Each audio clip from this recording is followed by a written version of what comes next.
আসসালামু আলাইকুম প্রিয় শিক্ষার্থী বন্ধুরা। আশা করি আল্লাহর অশেষ রহমতে তোমরা ভালো এবং সুস্থ আছো।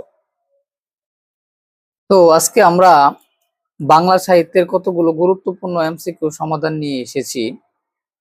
তো এই সাহিত্যের অংশের রবীন্দ্রনাথ ঠাকুর সম্পর্কে পরীক্ষায় প্রশ্ন আসে না এমন কোনো চাকরি পরীক্ষা আমার জানা মতে নেই।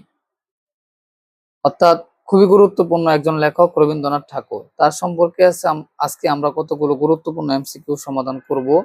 ভিডিওটি শেষ পর্যন্ত দেখো। অঙ্গ জোড়ায় তোমার ছায়ায় এসে, এখানে ছায়া বলতে কি বোঝানো হয়েছে? ছায়া বলতে বোঝানো হয়েছে জন্মভূমির আশ্রয়। জন্মভূমির আশ্রয়।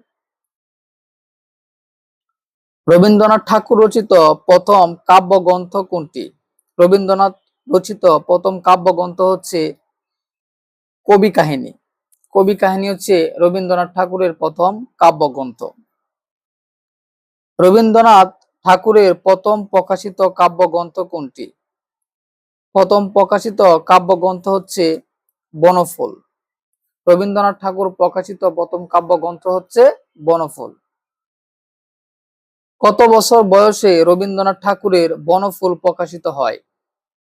মাত্র 15 বছর বয়সে রবীন্দ্রনাথ ঠাকুরের বনফুল কাব্যগ্রন্থটি প্রকাশিত হয়। 15 বছর বয়সে। কত বছর বয়সে রবীন্দ্রনাথ ঠাকুরের প্রথম কাব্যগ্রন্থ প্রকাশিত হয়? 15 বছর বয়সে। পদাবলী লিখেছেন রবীন্দ্রনাথ ঠাকুর। পদাবলী লিখেছেন রবীন্দ্রনাথ ঠাকুর।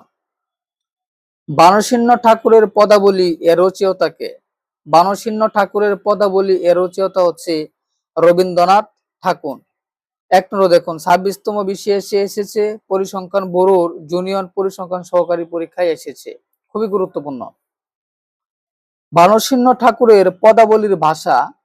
বানসিন্ন ঠাকুরের পদাবলীর ভাষা হচ্ছে ব্রজবুলি। ব্রজবুলি ভাষা।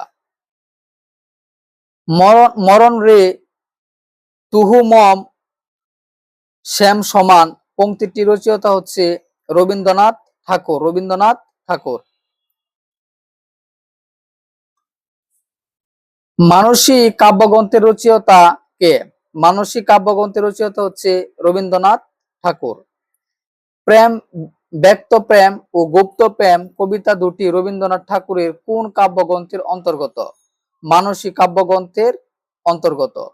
এ ছিল কতগুলো গুরুত্বপূর্ণ এমসিকিউ সমাধান রবীন্দ্রনাথ ঠাকুর সম্পর্কে। তো যারা আমার চ্যানেলটিকে দেখছেন সবাই অবশ্যই চ্যানেলটিকে লাইক, কমেন্ট, শেয়ার এবং কমেন্টটি ফলো এবং সাবস্ক্রাইব করতে বলবেন না। সবাইকে অসংখ্য ধন্যবাদ। আসসালামু আলাইকুম।